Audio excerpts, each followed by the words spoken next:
Practice began a few moments ago. Inside today, the rain keeps falling here in Orchard Park, so the Bills are inside the Ad Pro Sports Training Center. That's where our man Chris Brown stands by. Hello, Chris. How are you today? Good to be with you. Thanks for coming on the show today.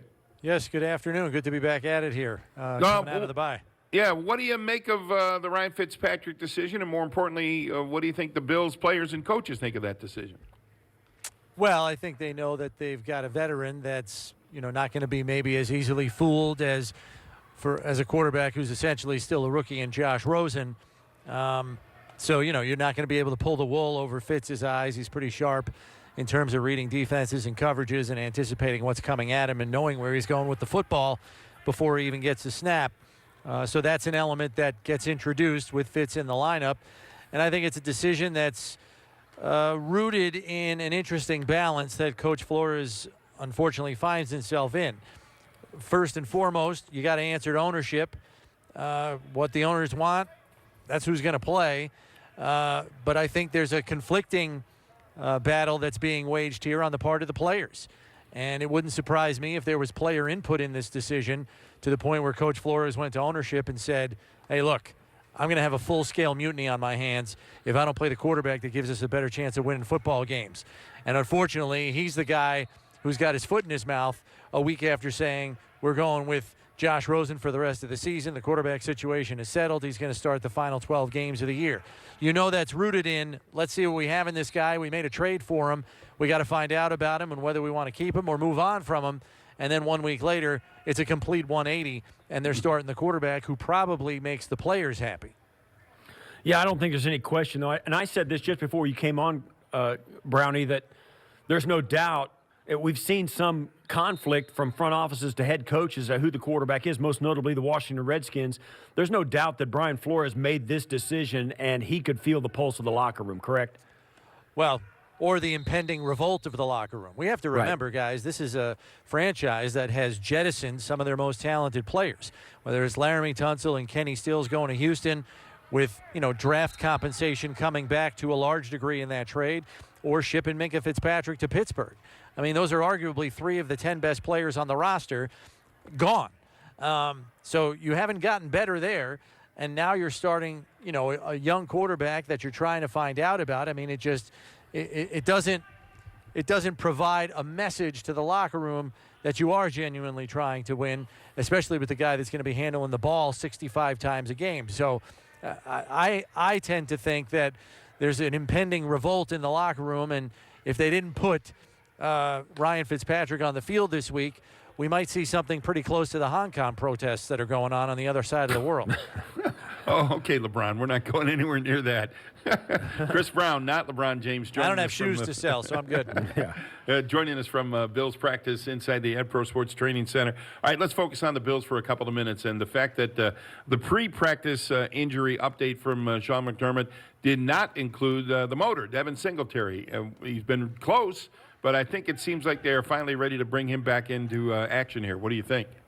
Yeah, I would say this is the week that he finally does get back on the field, and it's going to be an interesting dynamic that you add to this offense, obviously. I mean, Frank Gore has certainly been able to hold it down in the time where he's been the featured running back due to lack of other available options, chiefly Singletary being that guy.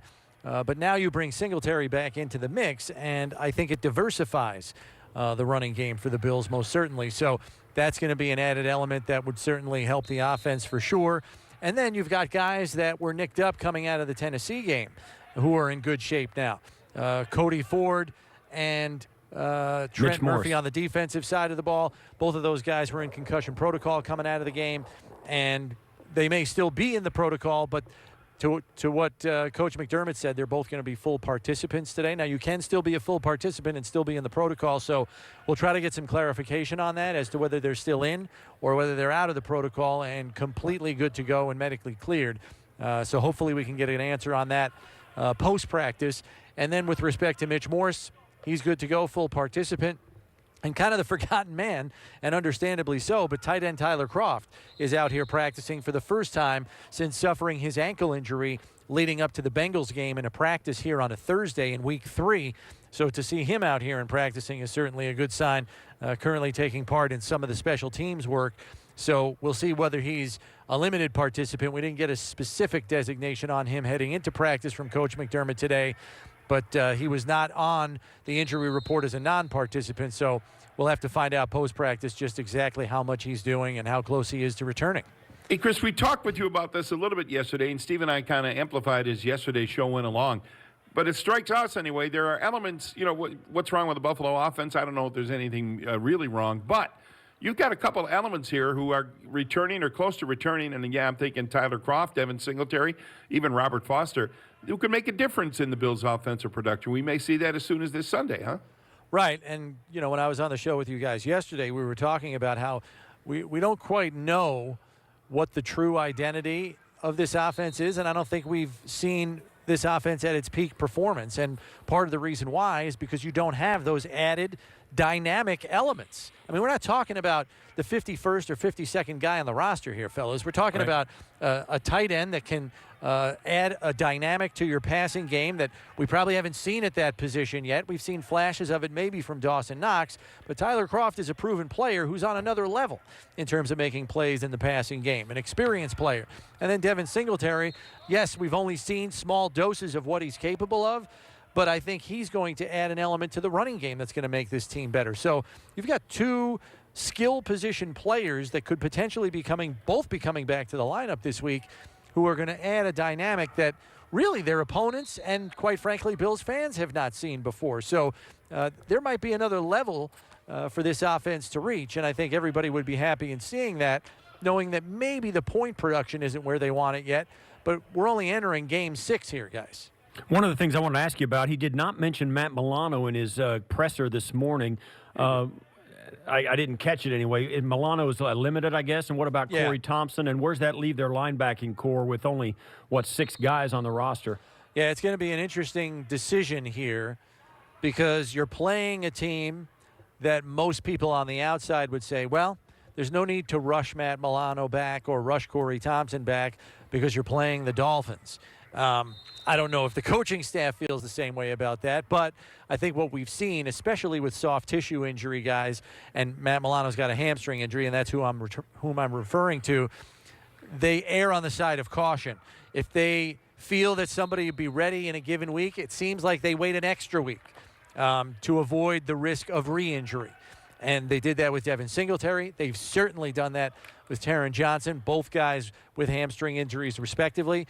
So unless Matt Milano is a full participant tomorrow or Friday, I don't know that we should anticipate him playing this week. Corey Thompson's a little bit of a different story. He had an ankle scope, which is usually a 2 to 4 week recovery period. I believe this is week 3 coming out of surgery. So how much he's able to do today and then coming back, is he able to do stuff tomorrow, I think will largely weigh heavily in the decision as to whether he's up or not. Now, if both of those guys are not up, now you've got a tricky decision there because that's going to impact Lorenzo Alexander and the number of reps he's going to get, and you're going to have to pick who your third linebacker is going to be. Is it going to be Julian Stanford?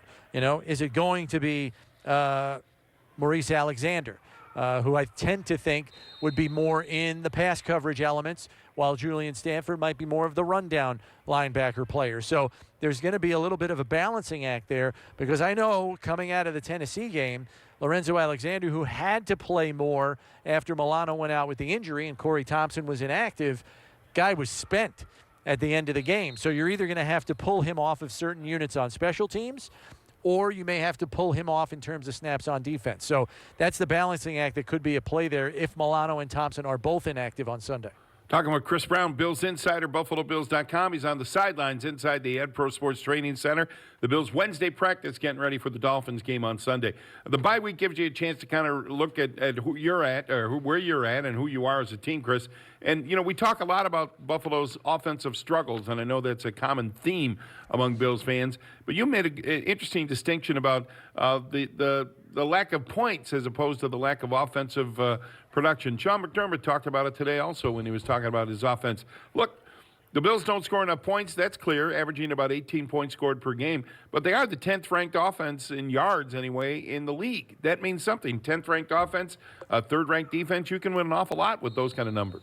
Right, and they're near the top of the league in red zone touchdown efficiency, Yeah. too. So they may not get down there as much as everybody wants, but when they do, they're usually putting it in the end zone. And then the second thing that I'm going to add to that is the consistency with long, sustained drives. 8 of their 9 touchdown drives this year have gone for 70 yards or more. That didn't happen last year. Right. And again, we're going to get back to the conversation we were kind of having yesterday on the show. The identity of this team is short to intermediate passing game to get first downs, maybe more than touchdowns, to stay on the field more.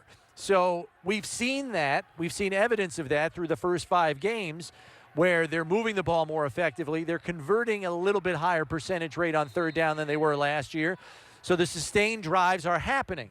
So now what you're working with is a situation where, okay, what's the next step? Well, the next step is to finish more of those drives with points and maybe score a few more points outside of the red zone with longer plays. Can you add that element to the game and diversify your offense that much more? Yeah, well, I was going to say, it's one way to play, and it's not really fun for fans to watch, given the fact that it was so fun to watch him throw the long ball last year. But this year, the long sustained drive, the ball control offense, the winning, the time of possession statistic is much more complementary to the defense that is so solid. And I think you're right. There is some evidence that it's a philosophical decision to kind of run that kind of offense rather than throwing the ball over the top and trying to score fast. Yeah, they're trying to go with higher percentage plays. I don't think anybody really needs a slide rule to understand that completing a 5-yard pass is certainly a lot easier than completing a 30-yard pass down the field from the opposite hash. So they're going to try to subscribe to making more of those high percentage plays because it not only raises the efficiency of your quarterback, it raises the efficiency of the offense as a whole and keeps you on schedule in terms of down and distance where you're not facing 3rd and 11 or even 3rd and 8 or 2nd and 10. You're staying in those manageable down and distances, 2nd and medium, 2nd and short, 3rd and medium, 3rd and short. And the statistics prove across the board in this league for years on end that you stay in manageable down and distance, you have a greater chance of converting and staying on the field longer. All right, Chris, thanks very much. We'll talk to you tomorrow. Thank you. You got it, guys. Chris Brown, Bills Insider, BuffaloBills.com, joining us from the sidelines